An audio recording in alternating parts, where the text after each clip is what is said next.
Jay Washington. Oh, we just jumping right into it. Cool, let's go. I didn't know what was going to happen. I didn't know how you were going to do this. I thought there was going to be a whole preamble or something, but I'm here. I'll do that in post. Okay, cool. Because we done already been sitting here messing around. I know, yeah, that's true. So I don't want to waste no more of your time. Yo, when you say we've been sitting there messing around and you dress like that, I'm over here and these cameras, everybody like, what was they doing? Because it's sexy ass like. Nah, sir, don't do me like I just that. want to like make sure we clarify for everybody else. I'm editing this out. Okay, cool. We don't even need nobody. Yeah, that's true. I don't need no help. That's fair. You're right. I don't need no help. Donuts, coffee, tip. Donuts, coffee, tip. Donuts, coffee, tip. Donuts, coffee, tip. Donuts, coffee, tip. Donuts, coffee, tip. Donuts, coffee, tip. Donuts, coffee, tip. I dress sexy because I like to dress sexy. Okay, I just was. No. This is conversation. This ain't me coming at you at all. This is just what it is. Gotcha. And I think I should say it for the record. I dress the way I dress because I fucking feel like it. That right? makes sense. And it's so goofy because, like, when I go live and stuff, people will be like, I didn't know you was a nerd. You don't look like you could be a nerd. I'm like, fam, there is no look for nerdom. Well, I think because it's changed so much over the years. I've always been a sexy nerd though, so. But the qual no, because I said it because like the qualifiers of what is a nerd has changed so much due to normalization. Due to nerd culture being in the general lexicon now. Right. You know what I'm saying? Like now there's this there's a big thing of who watched anime, right? Right. And it's like, oh, you see all these partially incel dudes going, oh man, wasn't no girls watching anime. Everybody made fun of me while I watched anime. It's like, bro, I guarantee you there were girls watching anime. You just didn't pay them any attention. Also, the people that were making fun of you were other dudes. Yeah. Let's keep it a bean. It was never any women. It was always other dudes. Yeah. And so, this qualifier, oh, what's a nerd? You don't look like a nerd. I hate that one because there is no look of what a nerd is. Everybody assumes the nerd look is somebody with glasses. Right. Somebody that has a Steve Urkel, Poindexter type look. You know what I'm saying? And that ain't the case. It's just not. Listen, you don't get more nerd than being in band, speaking French, being good at math and science, being interested in anime, technology, engineering. Like, literally was the kid that took things apart, put them back together. Like, you don't get more nerdy than these things. So I think it's like, I don't know. It always feels like a slight when somebody says that to me. So I'll be like, oh. Because they don't know your resume per se when it comes to that. Of course not. They're just looking at the titties. Right. And so, because again, for some people, nerddom is only cartoons, comic books, anime. Right. Right. And real nerdom. Real nerddom is outside of that. Again, it's math, it's science, it's studying. Or anything that you really have an interest in that you dive into. Dive deeply into, yes. Like, I know people right now who could probably tell you the different textures of fabric, thread counts, and like really, really specific information regarding just texture, textiles.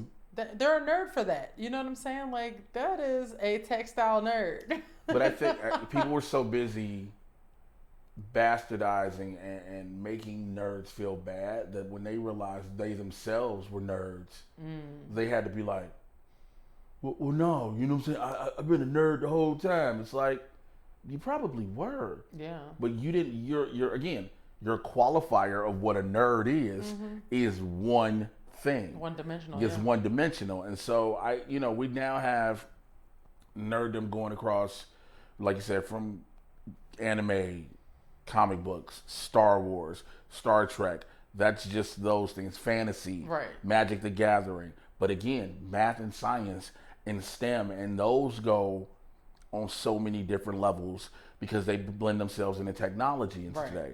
And so you have all these type of nerds, but everybody wants to feel like they want to be a gatekeeper to something too, which is frustrating. You know, I think I'm trying to be as professional and polite as I can when I No. say it. Because it's like, Don't be professional polite, because that's the problem. The problem is you got people that's trying to gatekeep, and you got people that are trying to be polite about the gatekeepers. well, it's not even Call that shit out. Well, since you just, because it's like, you, first of all, nothing is yours to gatekeep. Amen.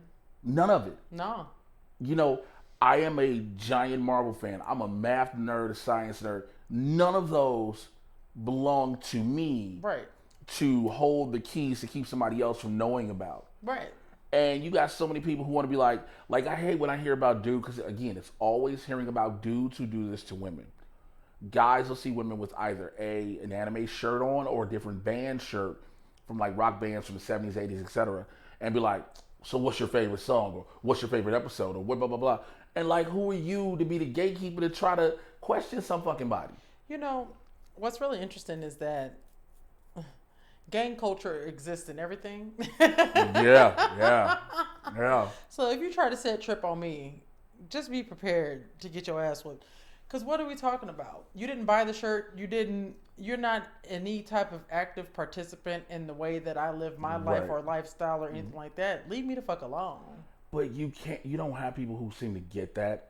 Case in point, I was arguing on social media like I typically do. Professional arguer of social media. Because I always tell people, for as busy as I am, you got the right one and I'll find time. Yeah, I have time. Like, I remember I was arguing with some dude. He was like, oh, if you're so busy, why are you arguing with me now? I said, homie, I'm on the toilet taking a shit while I'm doing this. Which was true at the moment. Right. So it's like, what you think. But I say that because you have people who are on social media who think they're the gatekeepers of certain things. Well, if you knew about this, if you knew about that, I'm like... Also, half the information they have is wrong. So it's like, so for example, right? Let's just use something really broad, a broad stroke. Pluto was a planet. Yes. Growing up, we had songs around it. We had all these different, ways to remember that Pluto was the last planet in our solar system. And then Neil deGrasse Tyson came along and said, It nah, declassified, fam, guess what? It's actually a moon that broke off, and its orbit is so big that we misclassified it as a planet, but it is actually a moon, right? Now imagine somebody still arguing the fact that this is a planet, but it's really a moon, right? That's how I feel like most people are on the internet. Like, you have a certain understanding from a timestamp in your life about any given subject matter, unless you are actively studying the thing. So like, for example, I studied digital marketing. Every day I'm consuming some piece of information that is updates on digital marketing. So I'm pretty up to date on the, wills and will nots. Yeah. If somebody were to ask me about something specifically, I could probably give them a snapshot of what I learned today. Right. I still, even as somebody who studies something every day, do not have all the answers, Sway. Because it's just, that's not how information works at all. Like, it could be outdated in 15 minutes. It could be outdated in a second. But when people are on the internet trying to like really police and gatekeep, it really raises this interesting question of like, first of all, who the fuck are you? And then second of all, why are we arguing about things that, to your point, we don't own? Well, you got to think about it too. When it comes to social media, especially, you have a lot of people who don't have friends. Right. They just don't.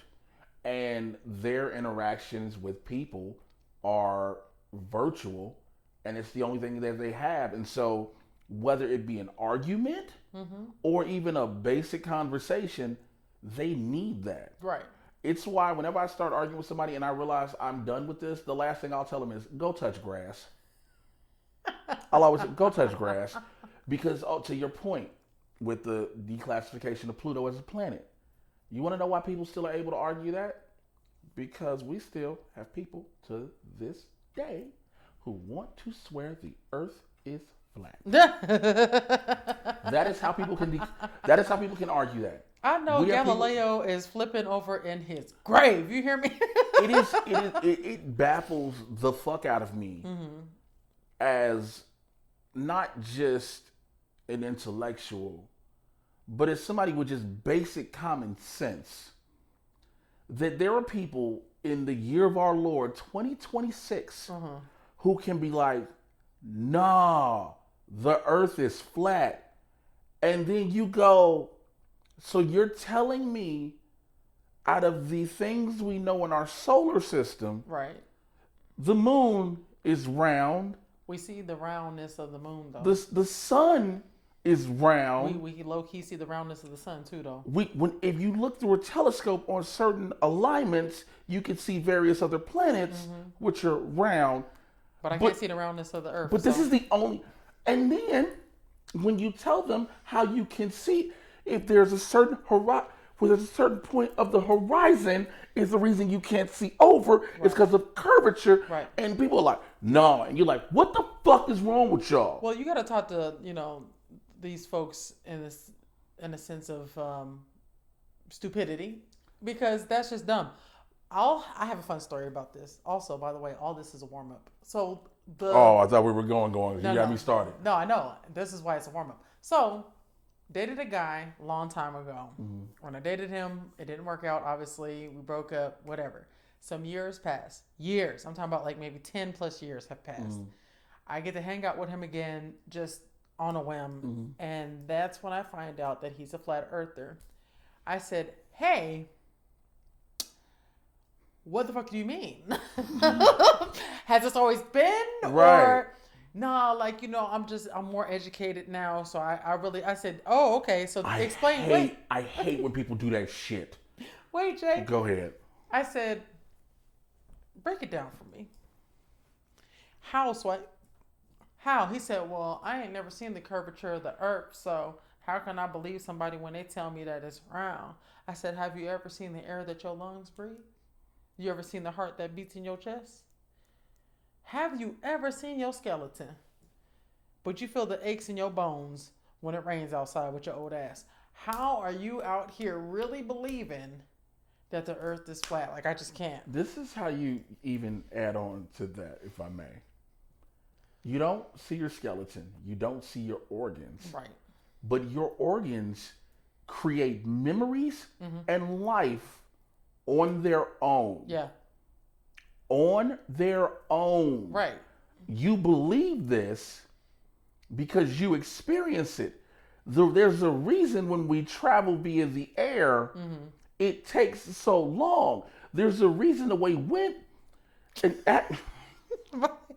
Jaden went into whole ass physics.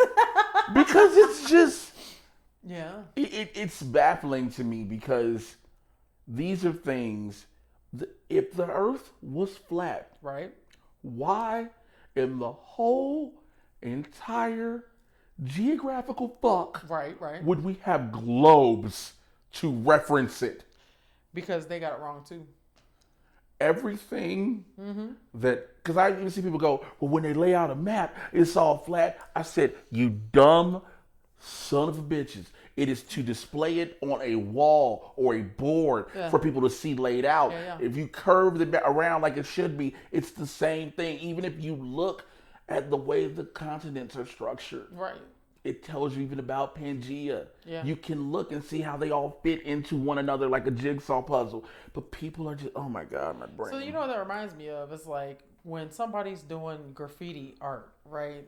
Or like a mural. They draw it on a small piece of paper to get like the idea down, and then also the details that they want to actually do on the bigger canvas, which would be a wall, right? In this same kind of air of understanding of how things work, that would mean that would be impossible for somebody to do. It's impossible for you to take something so small and scale it into a big thing, or that big thing was never ever that small thing, based off of the logic stream of flat earthers. I just don't. Let me give you a proper introduction so we can get this thing going. Let's do it. Okay. Welcome to Donuts, Coffee, and Tech. I'm your host, the Dannielle Jay. This is where technology intersects everything in life. We have great conversations. We get into the nitty gritty, and we also break things down so that you can understand it in layman's terms. Because, fam, a lot of people are trying to get things over your head. We're not about that here. If you are part of our audience, if you're a part of the very special people who have been contributing to Donuts, Coffee, and Tech. You are a part of the fam. If you're not already following, subscribed in some type of a capacity, connected to Donuts, Coffee, and Tech, do so right now and become a part of the fam. I really appreciate you all. Thank you so much for our wonderful last season. Thank you so much to everybody who was a guest. Today's guest is a phenomenal comedian, writer, just all around great entertainer, a friend of mine, super strong motherfucker. What? He needs to be studied. Okay, we'll just say that. It's dear friend of mine, Jay Washington. First and foremost, thank you. Happy to be here. Much appreciated. It's funny, and this is not even a flex anything. I was in the gym today and a couple of days ago, and I've had people come to me and like, you are freakishly strong. Yes.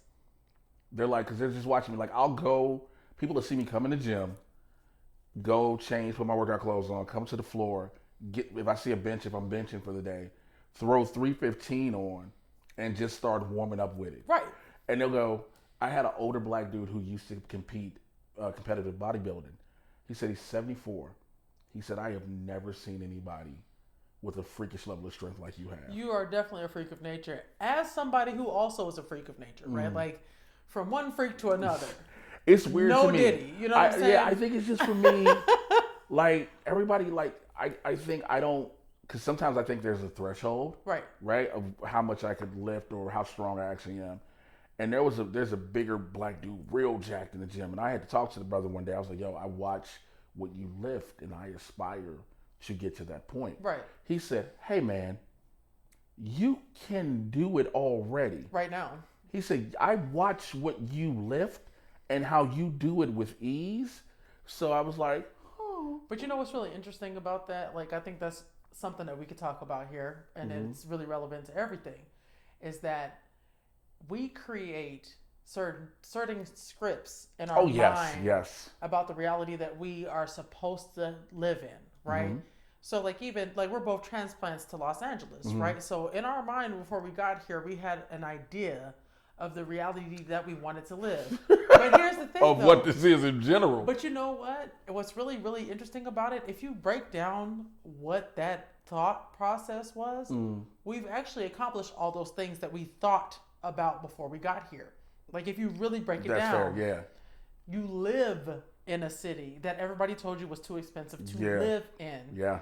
You've connected with people that otherwise would be untouchable, and there was just all these experiences that you've lived that would have never, ever, ever existed had you not dreamt it up before you got here. It's funny you bring it up. I was talking to my therapist. I'm in therapy, fellas.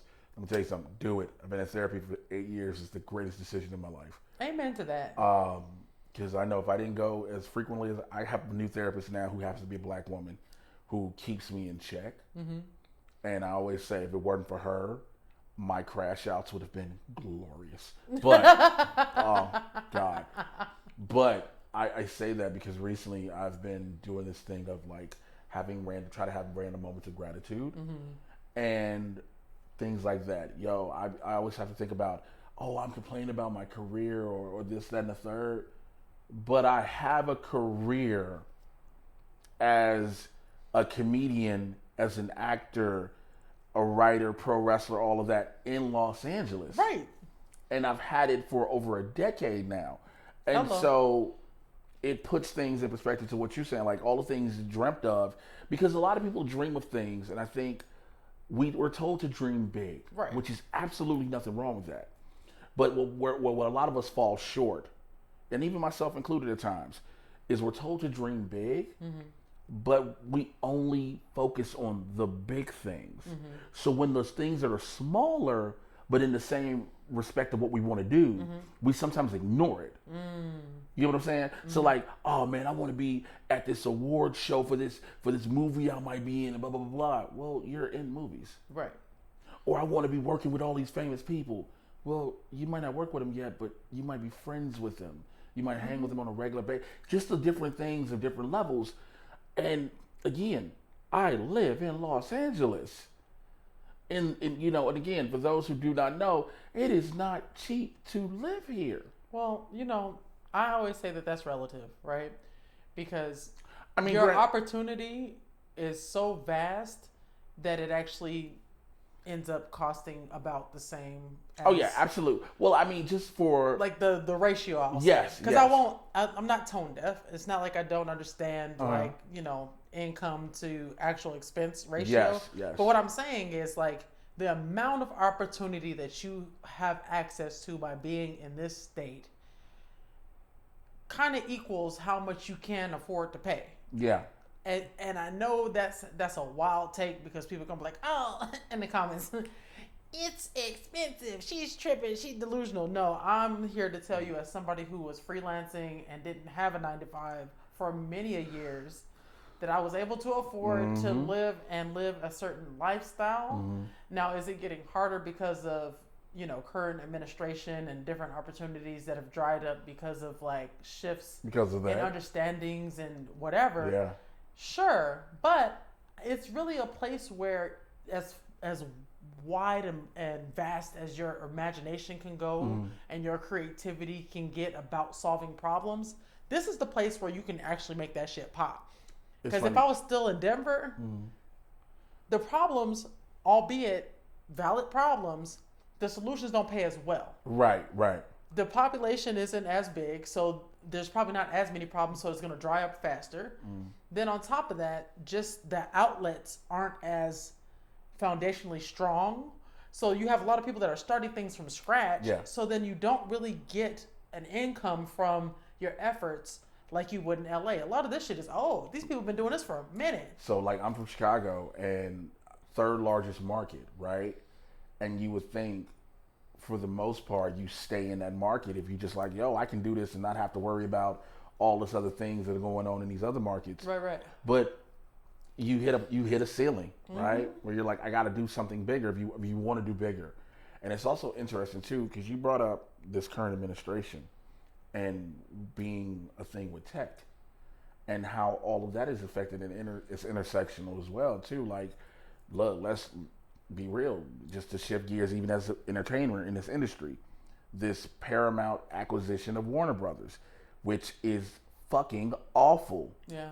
And granted, if you're in the entertainment industry, you understand that either Netflix or Paramount having Warner Brothers, neither one was good. Right. Neither fucking one was good. People are like, oh, well, neither one is good. The greater of two evils is always going to end up being a lose-lose for everybody else. No matter what. Yeah. But you have the Ellisons with their tech money, and then having Skydance and Oracle, and now owning TikTok and owning media, and them being in the pockets of the administration. Look, this may sound like to some, oh, well, you just don't like blah blah blah. No, you've never heard of corporations owning media kowtowing to a particular administration. Right.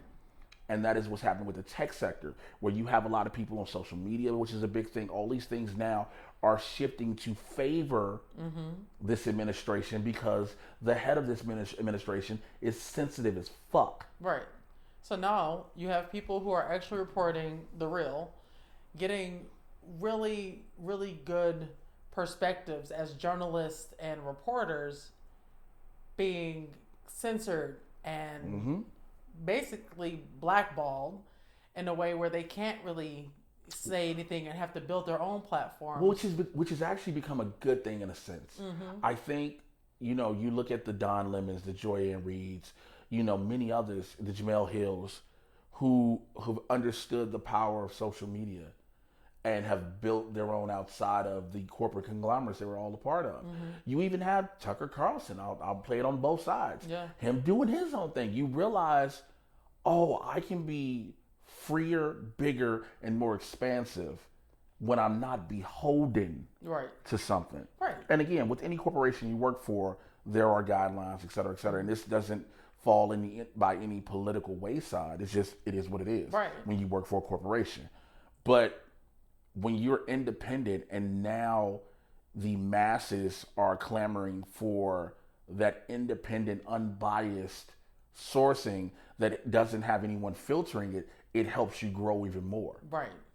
And also it's like the analogy of like being a child living in your parents' house, right?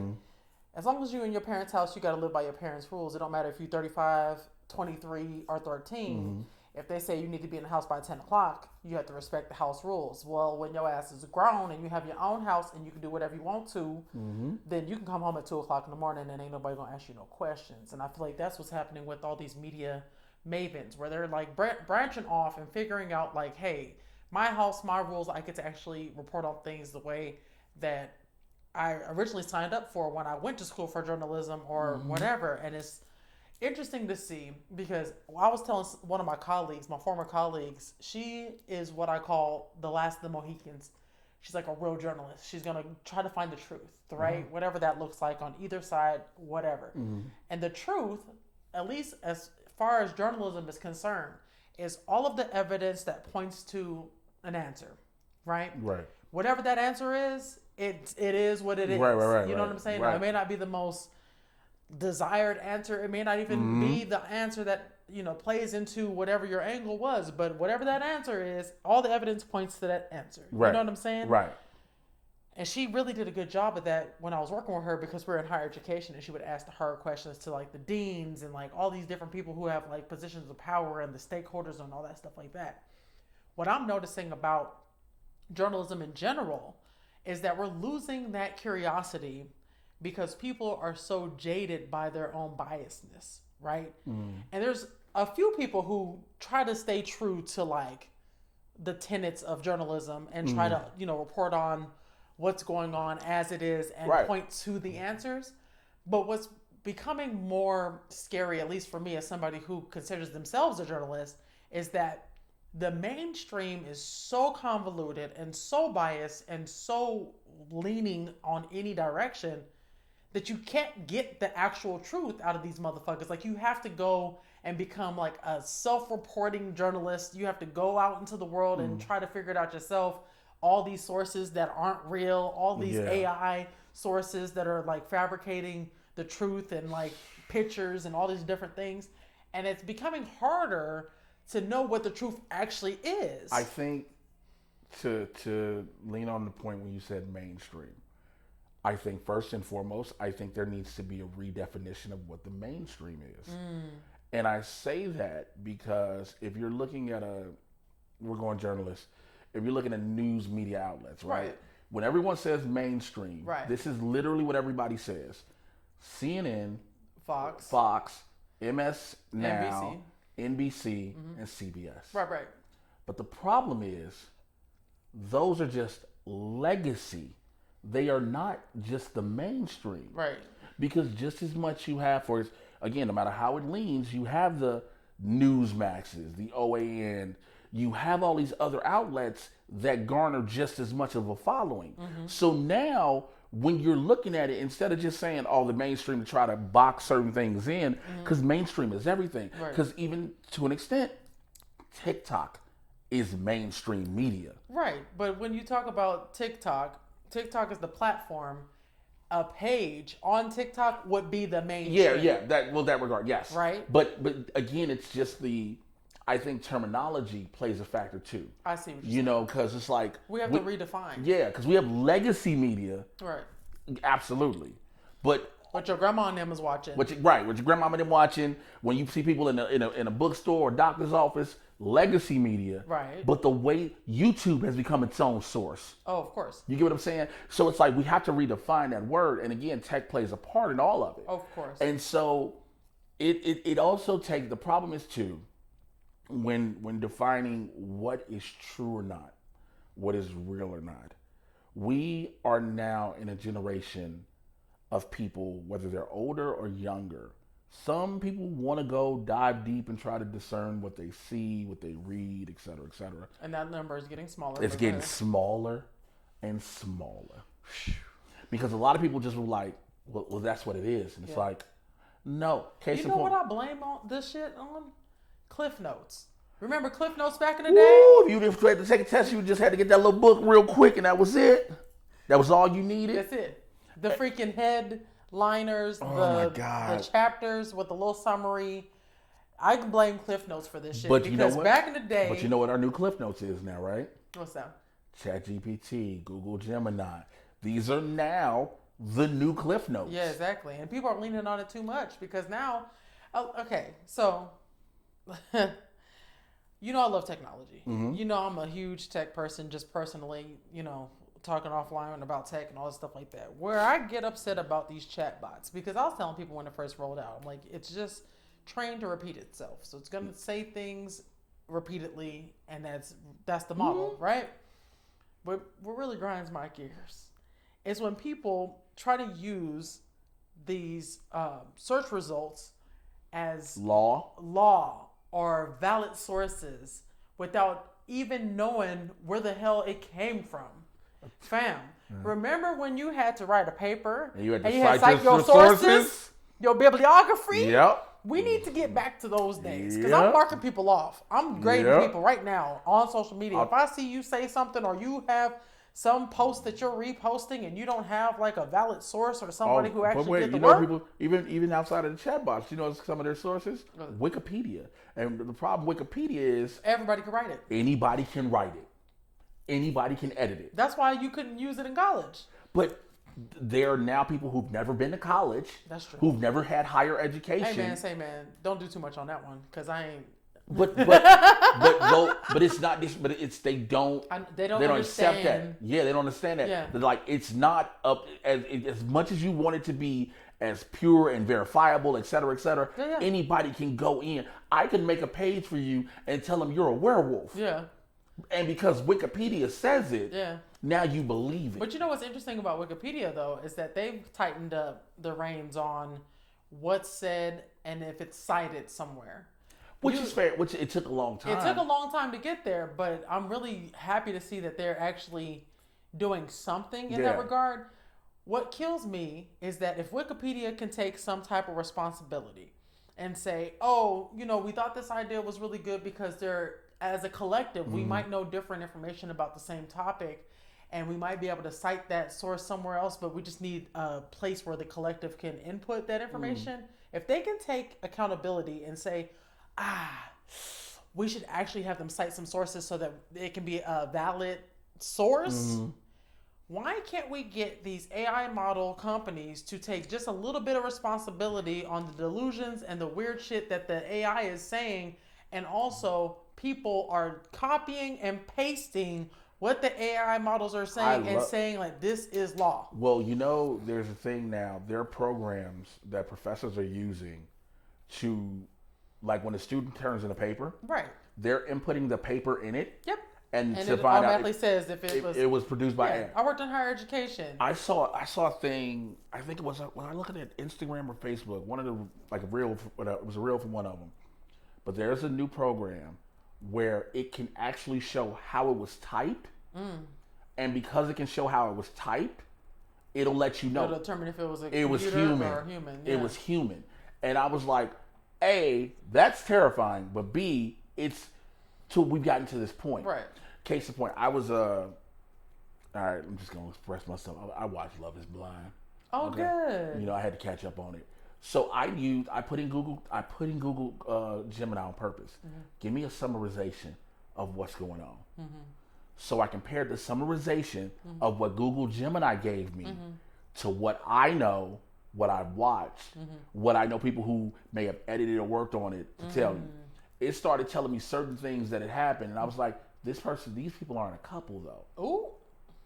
You see what I'm saying? So it started. If I was just somebody who just took it. Right. If I was just somebody who took what it said at face value and as law, right, then I would believe every single thing. Yeah. But because I know what I'm watching, I'm like, that's not right. But then it's like, okay, these things you've got right. Right. But that's the problem. Like, I think I had to learn this and accept this for myself as an actor. We were on strike for almost 2 years because of this whole AI introduction into TV and film. You know, right now there's everybody telling me, oh, we got this AI actress and she's the next thing. And it's like, no, she sounds and looks terrible. But you had to learn and accept AI is a tool. Yes. It can be a tool, not a replacement. So when I was like, all right, how is this a tool? Okay, let me write this email. Can you clean this up for me? Right. That's a tool to use it for. Yeah. Or even like your first editor. So if you go through a script, you write a whole script, let's say you do like a 30-page script. You just want to check it for typos, but and you kind of don't. tenses. But here's the problem with scripts. So even with the email I'm writing, same problem no matter what. It learns, right? So now it's taking your work. So when someone eventually wants to write a script, this is gonna regurgitate. it's gonna start with what you've given to it. Yeah. It's gonna pull from all these different sources. Right. So that's kind of, you have to be leery on that. Yeah. But if I need to clean up an email, if I need to make sure my professional, because I had to introduce my literary manager with the producer, because I wrote a movie and we're trying to sell it. And I wrote the email and I was like, I feel like this could have some punch ups here, because I wanted the professional. They both know me personally, right? They both know me as we know Jay outside of everything else. But when I'm sending this email to connect the two of them, I need this email to be concise and professional, and et cetera, et cetera. So I write the email, put the email in. Okay, look back at it. Now, not only do I have what you've given me, how do I make sure I take that and make it sound like me? Because that's another problem people are having. That's how you get people just copying and pasting, because then it don't sound, what I'm saying? It doesn't have a human sound. It doesn't sound like you. And also, it just keeps repeating itself. Yes, if people know who you are, they know what you sound like when you type. Yeah. They know what you sound like when you write. Yeah. So if I'm taking something I just put in there and it spits back a whole other thing and I just paste it, it's in what it thinks is my voice. Exactly. But it's not. Exactly. So, I think that's a good segue into one thing that I wanted to talk to you about today. Like, we're in a time where let me take a step back. We're in a time where brands think that authenticity is like the big thing, community is the big thing, but they don't really know how to nurture authenticity or nurture community, right? You and I have been in our industries respectively over a decade plus, right? We've made some friends, we've made some enemies. You know what I'm saying? What is something that you've done just personally to figure out how to nurture relationships with the people that you actually rock with, or even the people that you've worked with and you had a positive experience? How do you nurture your relationships? That's a good question. For me, it's ensuring that they know me. You can know the stand-up comedy version of me. You can know the actor version of me on set. You can know whatever version went on camera, off camera, whatever, in a work meeting or whatever. But to nurture that actual relationship, to have that actual rapport, you're only going to build those with people you know genuinely and personally. Yeah. And so it's getting people to know me. Yeah. Sometimes we're human, first of all, so we don't have perfect days all the time. Of course not. So it's when I have a bad day, I have to make sure, or a bad moment, or whatever the situation is, I can't blow up like I want to, because if they don't know me, they're like, well, what the hell is this? Yeah. Be able to, they ask you, how's it going? Do you really want to know how am I doing? Or are you just generally, because if you really want to know, here's what's wrong. Right. If you don't want to know, here's the blanketed here's the blanketed, response.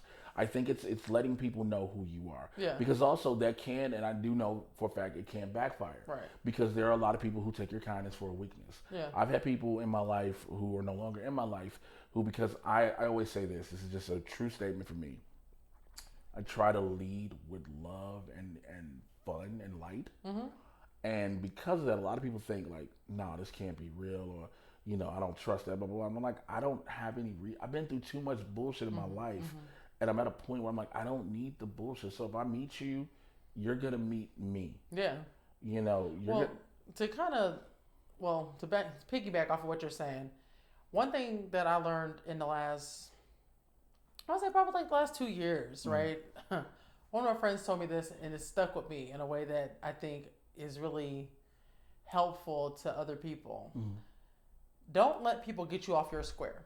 And I've heard that my entire life. My family's from Chicago, so I understand the whole vernacular, pimping, all of that. What up, Joe?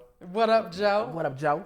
Yeah, we got a lot of mo's over there, but don't let these folks get you off your square. Yeah. And for the longest, you know what it means. You know what it means. You know what that is. But nobody ever really talks about what does it actually fucking mean, right?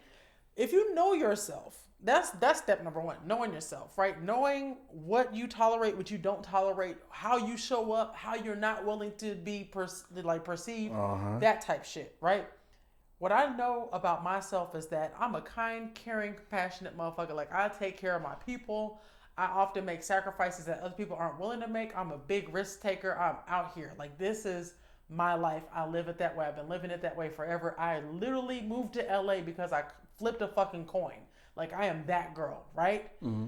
Because I know that about myself, I have to remember, because I sometimes forget when I'm dealing with people and they take my kindness for weakness, right? And I'll put that in air quotes because you could never make my kindness a weakness because that's who the fuck I am at my core. Mm-hmm. When people try to like manipulate situations or try to like have beef with me because of certain things that they perceived a certain way because of their own trauma, I have to remember, oh, that's a them thing and not a me thing. Yeah, I've been through that. I've had people who I swore up and down we were friends, we were cool, et cetera, et cetera. Yeah. And I always say this, to the best of my recollection, to the best of my knowledge, I've never done anything to cross them, anything of sorts. One day this person flips, acts different, and then me at my core, I take it personal because I'm like, we supposed to be cool. What it is? Yeah. But then it's like you said, it's not a me thing. That's a you thing. Yeah. I look at things like this in life now. If you don't like me or you don't rock with me, you don't fuck with me, guess what?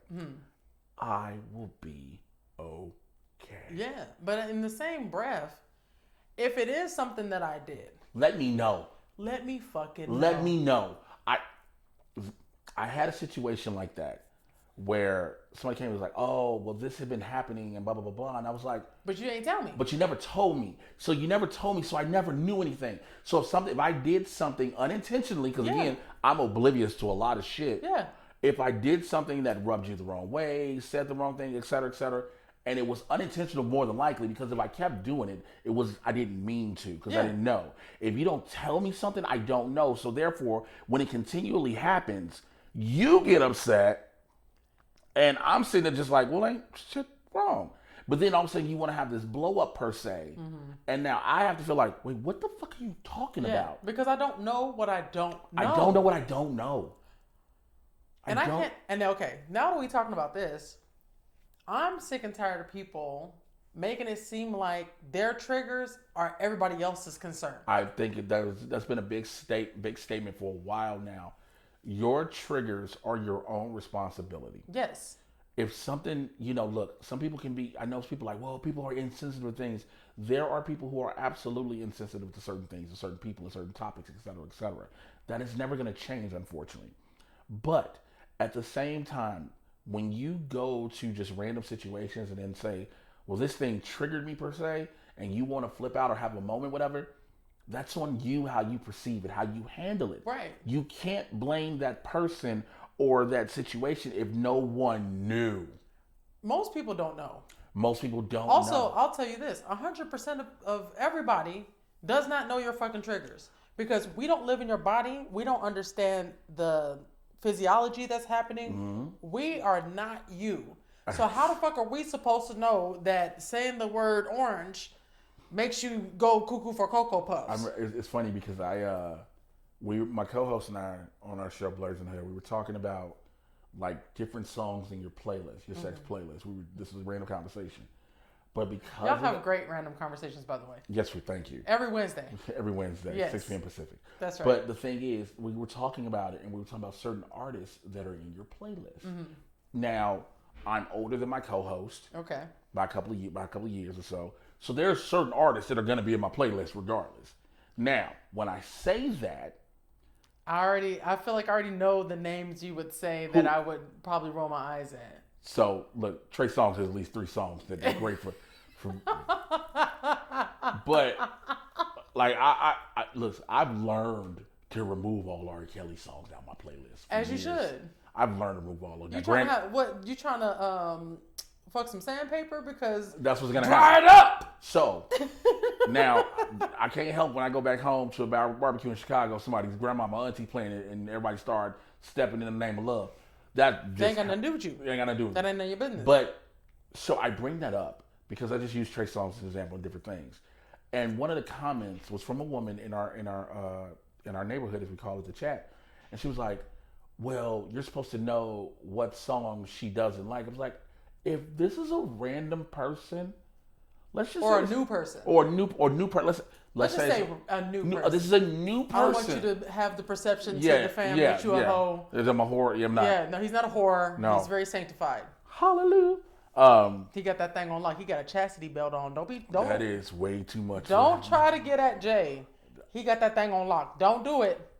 Don't do it. Okay, go ahead. I'm sorry. I need to look a different way because I was looking like I don't know, but no. But let's say I'm dealing with a new person. I don't know what you do and don't like. Yeah.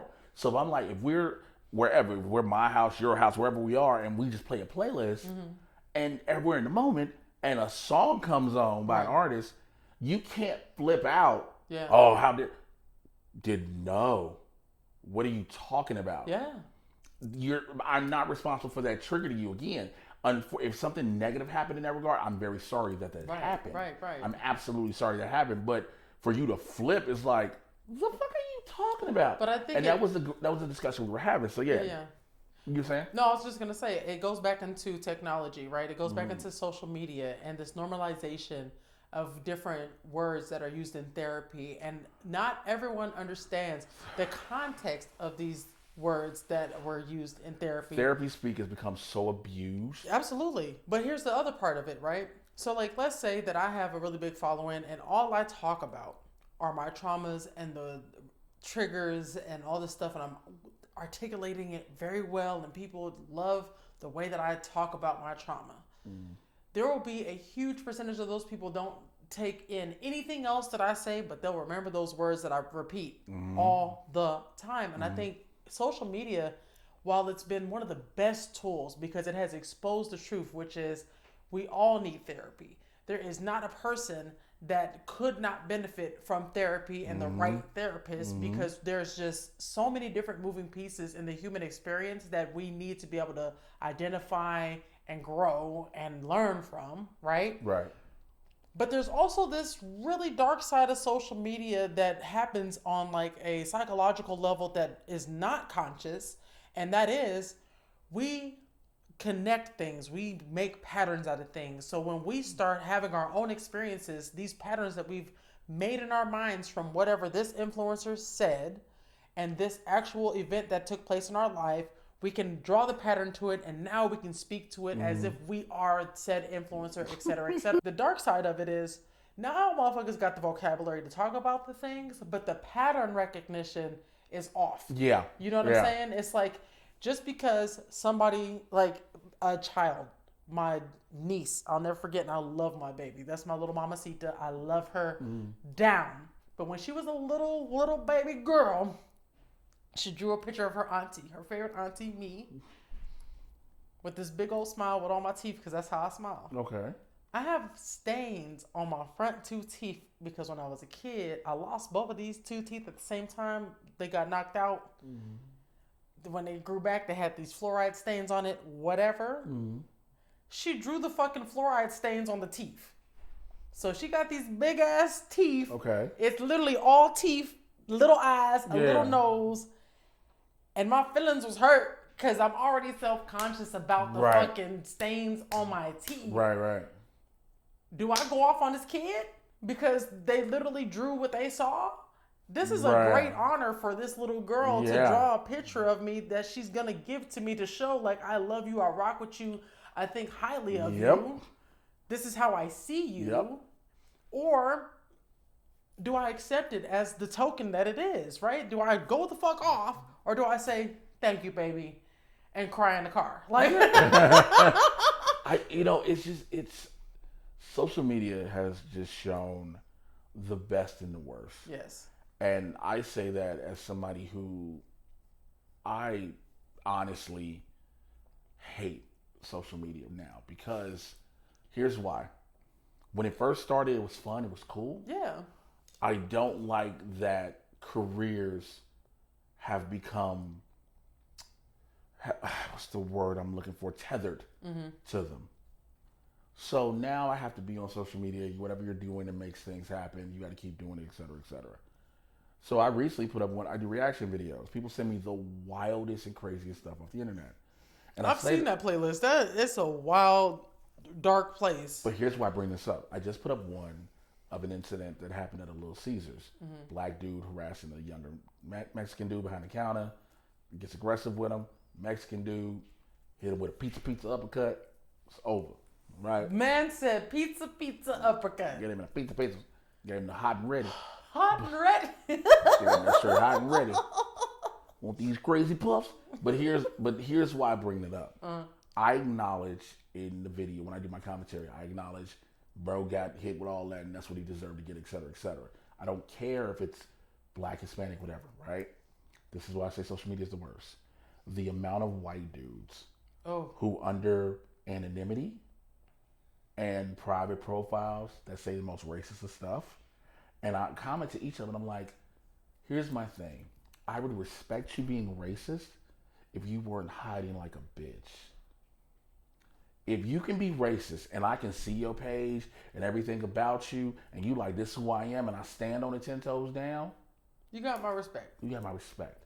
But if you say something racist and I go to your page and it's private or you don't even have a profile picture, all you want to do is troll, you're a bitch. And that's what social media has allowed. This anonymity of, well, I've always wanted to say these things, and if I say them out loud in public, people will shame me, or I'll lose this and I'll lose that. Right. Be who you are. Yeah. That's who you want to be. That's right. Be that person. Yeah. You don't know. And for the record, you still a bitch. You still a bitch. But be that person. Do not hide, but this level of ambiguity where you're just like, oh, you'll never find out who I am. And I'm like, you do realize it's not that difficult. It's not. Private profile or not. Don't save you. It doesn't. But just be who you are. Stand 10 toes down on who you are. And that's the problem with social media has done. It's allowed a lot of people to, I get to be somebody else, or no one will ever know. Avatars. Yeah, I just get to be this avatar things. And it's allowed the worst of society as a whole. You know who I blame? The Sims. Ooh. Sure do. Because you got to go live. Actually, there was another game before that was like you got to go live a whole different life and like build a whole life or whatever. But we'll just say The Sims because it's more like you know, widely known. I'm blaming The Sims because you literally created a whole life for yourself in anonymity, and it was just like whatever. I can go poison people. I can literally kill my dog. I can do all kinds of wild stuff, and it's just there's no real consequence. No real consequences. Ain't no sim police. Ain't no like nothing. Nothing's gonna happen to me. I blame The Sims. Yep. And one of the main reasons why I got beef with The Sims, if you must know, is because I had it on mobile, and I was over here doing my thing, living a good life for all my little Sims. We was doing it real big, and then I did not know that if you say you want a sim to retire, that means that they're just not playable anymore. They become like an NPC. It hurt because this is a character I've put months of my life into. Girl had everything going on. She had a whole family. She had a career. She was balling out of control. We had animals. We had everything. I'd get my little DLCs. You know what I'm saying? Like, she had all the things. She's not playable anymore because I retired my girl? Like, what the fuck are we talking about? So now I'm a villain in real life because of The Sims. So I'm blaming The Sims. At me if you want to, bro. I'm blaming The Sims. Okay, sorry. I had to do that little soapbox. That's my bad. Okay, all right. That's my bad. You needed that moment. It was very cathartic. I hope it was very cathartic for you. Yes, okay. Absolutely. Okay. But you're absolutely right about how people use social media to basically be bitch-ass human beings. Hide behind these keyboards. But you know what I will say on the flip side of that, because I have to play devil's advocate with some of these things just because of my own experience on social media. I have the unique pleasure of connecting with some of the dopest human beings ever because of social media. Oh, absolutely. And not for nothing, because I stand so true and 10 toes down on the things that I stand 10 toes down on, fuck The Sims, I have people that align themselves with me and allow me the great pleasure of being the voice for them. Yes. So like, we talked about, I went to Afrotech last year. That was because of my community. They literally were like, we need you in those rooms because you're going to bring it back to us and let us know what the fuck is going on, right? Without social media, I don't really get that type of platform without the old school way of doing it. Writing a book, going on a speaking tour, and doing that for years on end. Hopefully getting a talk show on TV, then going into the radio space, and then finally, in my old age, a 72, that's when people are just like, we love her. Because think about like Maya Angelou, right? Yeah. Toni Morrison. Mm-hmm. It took a lifetime to get the momentum and steam. I think, yeah, I agree. I think though that's it. I get what you're saying with them, but I think also because we're in a different age. Yeah. I think now that. But that's the point of it. Is that social media has created that. Oh yeah, because we're in this age. It's a fast track. Yeah, people you can give somebody their flowers now. Yeah. You don't have to wait until they're almost gone and be like, yo. And niggas will still not do it. That's the part that pisses me off even more. So yeah, I don't think Jay, let me give you your flowers here on camera with us mic'd up and with the whole world to hear it. Okay. Okay.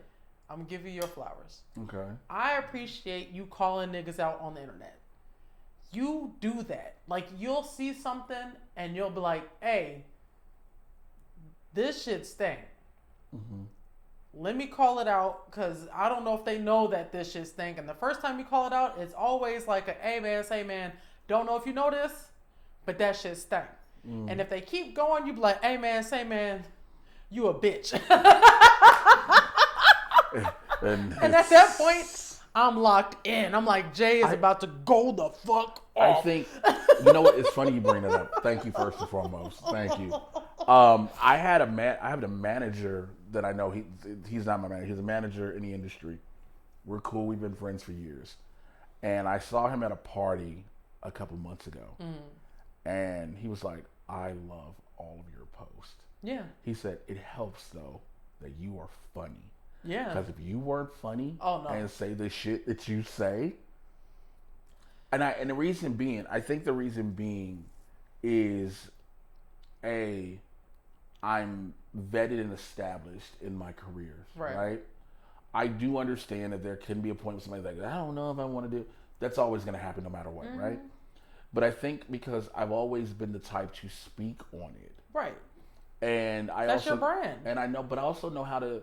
I don't even consider my brand. I consider it just me, and I say that because I've always been the type to speak on it, but I also know how to speak on it with a bit of humor, if you will, because it may be something serious, and I know how to break it where it's like easily digestible. Shit we see that's going on in the country, different things, like I said, administrative things, even people. I kind of get where you're going. I've talked about the fact that there are a lot of black men who have recently become some of the biggest shoe shuffling coons I've ever known. And I'm like, listen, black people doing that for praise and approval has always been a thing. Yeah. Look, we've had that since slavery days. That's how you get the house Negro and the field Negro. You've always had that, right? Well, really, the overseer is who the actual beef was with. But go ahead. Yeah, but you get the ones who are like, I gotta please, kiss up. And then you have it. You've always had it. It just is what it is, and it's not just contained to the black race. Yeah. Other races as well. However you choose to classify them. I've seen people be called so many different type of things, and I allow those people to say those to their respective communities. But when I see black dudes kowtowing to even in administration, and look, I know a lot of people go, well, if you talk about the Democrats and the Republicans, like this is a whole. First of all, political stuff in this society today is not the same political stuff it was even 15 years ago.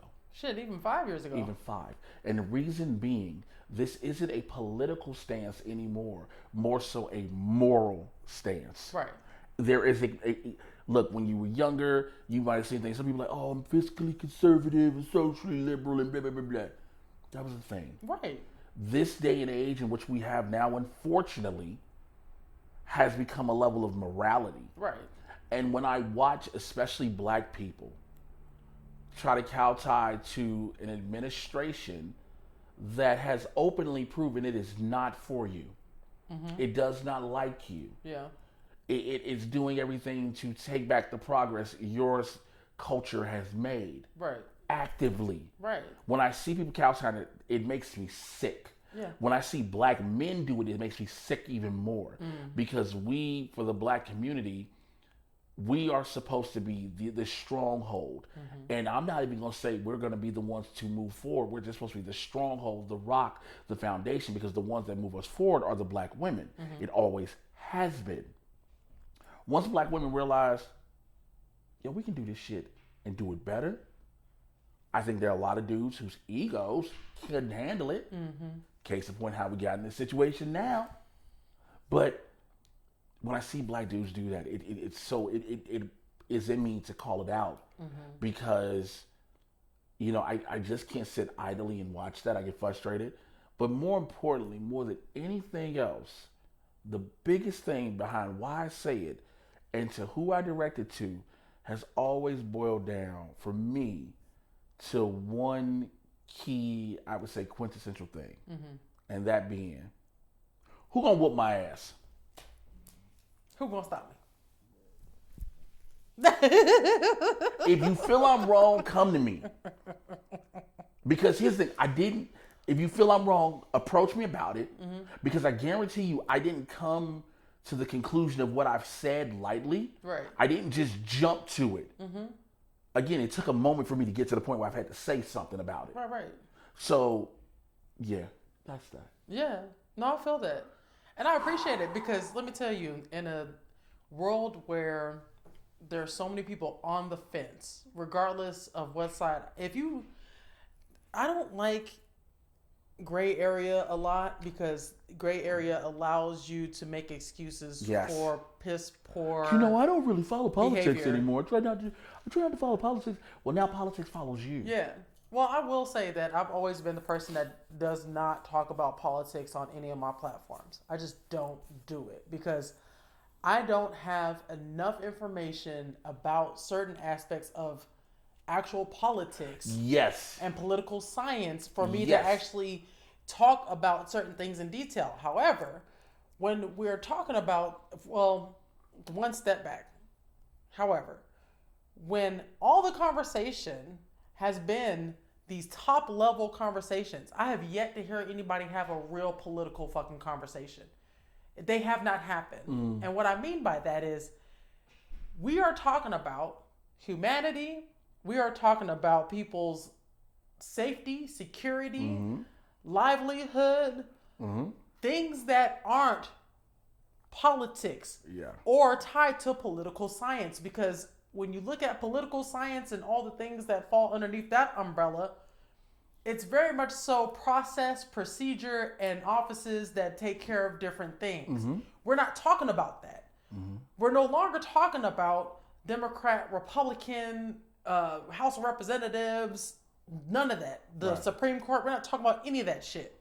What we're talking about is people being fucking kidnapped and put into concentration camps and motherfucking bombs being let off on other countries and all this crazy shit that is happening.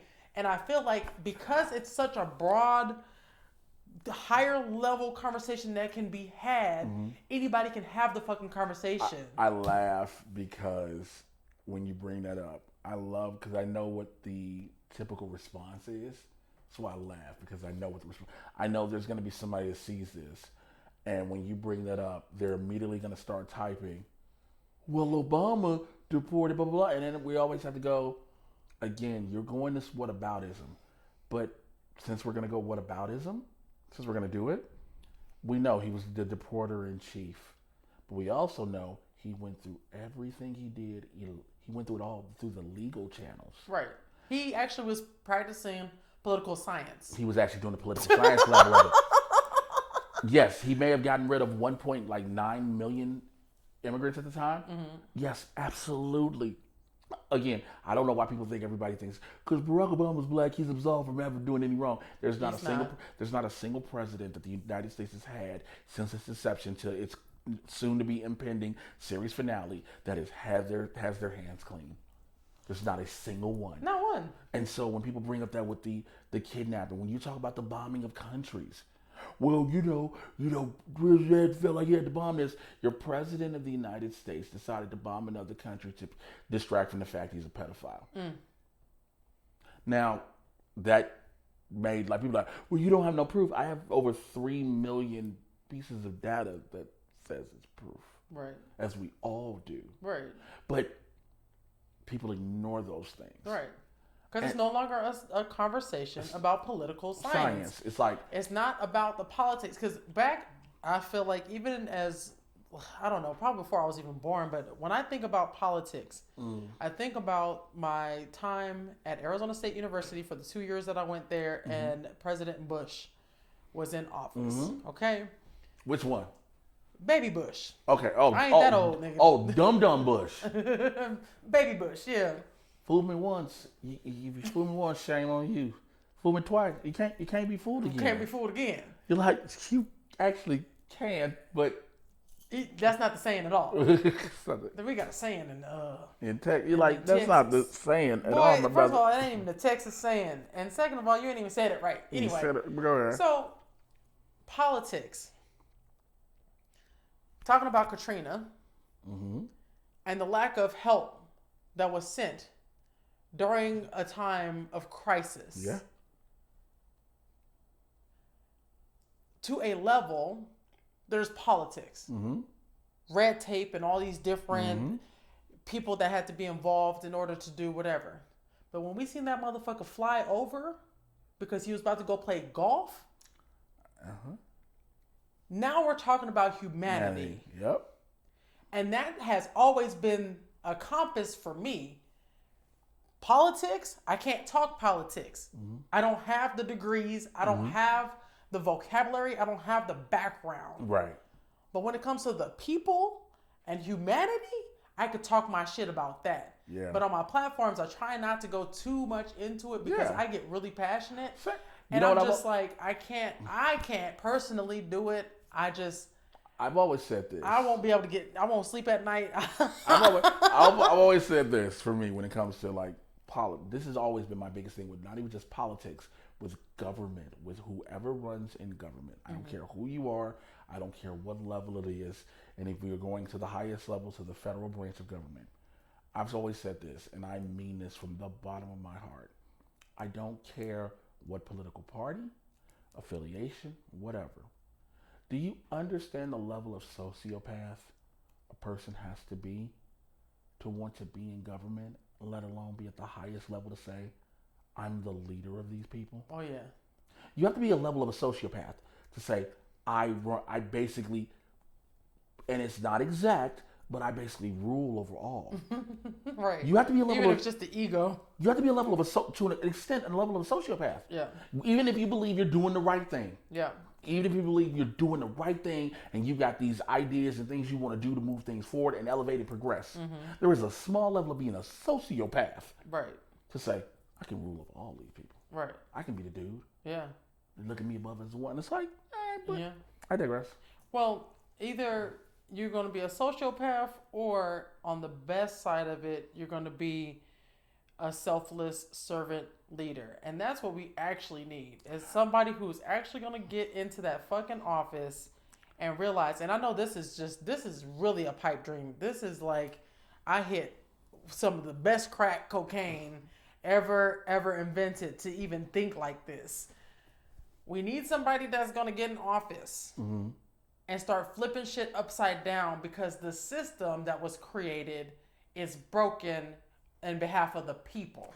Now, it's not broken in the sense of who the fuck is supposed to benefit, because it's doing that very well. It's been doing it. It's always done that. It's been doing that. Always done that. That's why it's one of the most perfect systems. It's always done that. I won't say perfect system. It's the most perfected system. It's always benefited who it's supposed to benefit. We need a motherfucker who's going to be a servant leader. And again, that must be some good ass fucking crack to think that that's ever going to happen. But that's the level of leadership that we would need to happen at the highest level. Now, that's not to say that that motherfucker even has the power to make that happen. But the same way we're seeing now, because this has always been the thing, no one president can change things that quickly or that much. But our current administration has showed us that a motherfucker can go in and start flipping tables immediately. Well, not even, so how come we can't get it on the other side? I think it isn't so much as flipping. Well, I can answer that easily. Number one, the way he started change this current situation, because you just reverse everything. You take away. When you reverse and take away, that's how you flip stuff so quickly, which is what's happening, right? Yeah. Then to say, well, why can't we have somebody on the other side? Because here's the problem. First, we've made this thing now where it's the laws and rules apply to thee, not to me. Yeah. So I had that discussion. I was like, yo, the reason these certain people don't do things because the laws and rules actually now apply to them. It applies to them. I always say this. The Supreme Court said that everything this dude does in office is legal. Wow. They literally said it, which is why they can't convict him for certain things. And they said everything he does right now while he's in office, and you even have had moments where the Supreme Court is like, oh shit, what did we do? We gave him unfettered power. We didn't think it was going to be, the whole thing is always, we didn't think it was going to be this bad. But again, it's, there's the inner workings, the inner mechanisms of government that a lot of us don't know. And again, when you take those inner mechanisms, and sometimes you have people who spill those out into social media, which goes into tech. And again, people start hearing about it. And the problem is when it spills into social media and in the tech world, and then it gets put out, the issue becomes the worst game of telephone ever. Because that's how bureaucracy works. Because where it started, which it was like the first person that got it and told you, yo, this is what it is, this is what's happening. By the time we get to the 15th person, it's a whole different It's a message. whole different thing. Yeah. No, 100%. Jay, I really appreciate your time today. Appreciate you. Thanks for having me. We've talked about so much, but we still have so much more to talk about. Will you please come back and be a guest again? I surely would do so. Let's make sure we have everything set up in advance, and I definitely will be back. Wow. No, I definitely come back. Listen, hey, things. First episode of season 7, I feel like we did damn good. Hey, listen, I'm very proud of you to have a season 7. Some people don't even get past the season. Don't get past season 1. Yeah. So for you to have season 7 speaks volumes. Congratulations on that. And that's me giving you flowers on that. Thank you. Thank you for allowing me to be, I guess, I'm the first guest of season 7. Yes, you are. So thank you for allowing me to break the ice on that. All you can do is continue to go forward and upward. And so I wish you number the best. And yes, absolutely, I'll be back. Yay. I appreciate that. Yeah. Let the people know where they can find you so they can see some of these rants and these public stonings. Stone him! I'm on all social media platforms, no matter what social media platform you go to. You can find me, Mr. J Washington, MRJAY. You should know how to spell Washington. I mentioned earlier the show that I do every Wednesday, 6 p.m. Pacific, 9 p.m. on the East Coast, called Blurs in the Hood. It's myself and Winston A. Marshall. We talk about the world of pop culture, news, sports, entertainment, and everything in between, and we have a lot of fun doing so. You can catch us on both Twitch and YouTube, Blurs in the Hood, BLERDS, the letter N, THEHOOD. Stand-up comedian, of course. I'm always going to be around. I post all of my shows on my social media. I have to rebuy a new hosting site for my website, which I didn't realize that's what it was. I was like, yo, my website is down. It was like, well, the site is still active. You just got to get a hosting plan. And I was like, oh, okay. So Nickel and dime you. Yeah, nickel and dime you. So, but yeah, I always post on my social media. I'll be on your TV screen a lot, depending on when is this dropping? Probably in the next week. So if you have All Black, you can catch me on the first episode of Wild Rose, which is on All Black. It's Omarion's new drama series. So I'll be on that. And then I'll be on a very big show in May, and you'll hear about it. So check that out. And we'll make sure we plug it because please do. I'm all about making sure that the fam stay connected. So, I appreciate it. Yeah. Yay. Thank you. Thank you. Thank you so much for watching Donuts, Coffee, and Tech on YouTube. Make sure that you are subscribed. Hold on. Let me do this better. Jesus Christ. Showing off all the goodies. Thank you so much for watching this episode of Donuts, Coffee, and Tech. You are tuned in on YouTube. Go ahead and hit that subscribe button. If you tuned in anywhere that you listen to your podcast, make sure you hit that follow button so you don't miss out on any new episodes with any of our phenomenal guests. It's going to be a really dope season filled with a lot of content around gaming, women in technology, entrepreneurship, and so much more. Do not sleep on the information that we share because there's so much content here that's going to help you get to the next level, inspire you, motivate you, or just help you get off your ass. All right? We'll see you on the next one. Peace. That's it. Oh, you know what I could probably get you to do? What? Is a drop. Okay, what you need? Let me see. Let me know what you need. Let me stop mine. Stop. Okay. So, what I would like for you to say, I'm going to zoom in. That looked like a, matter of fact, I'm just going to record a new one. Okay. Introduce yourself, and then you can say, you can catch me on Donuts, Coffee, and Tech this week. Tune in wherever you listen to your podcast. Okay. Do you want me to keep the mic here or move it? You can move it. Okay. Yeah. There we go. Yeah, okay. And action. What's happening, everybody? Your boy Jay Washington here, the resident supervillain. Listen, catch me on Donuts, Coffee, and Tech here on YouTube and everywhere you get your podcast from. It's an amazing conversation I got to have with Dannielle, and y'all are going to want to enjoy it. All right, one more for safety. What's happening, everybody? It's your resident supervillain, Mr. Jay Washington here. I want to make sure you know to check out me with Dannielle on Donuts, Coffee, and Tech here on YouTube, as well as the audio version everywhere you get your podcast from. We have a phenomenal conversation that covers a broad variety of topics that I didn't expect it to go to, but it's going to be fun and worth the listen and the viewing. Check it out. Thank you. He's a professional. Yeah, he sound like he on radio. That's a wrap for Jay Washington. For 4 years.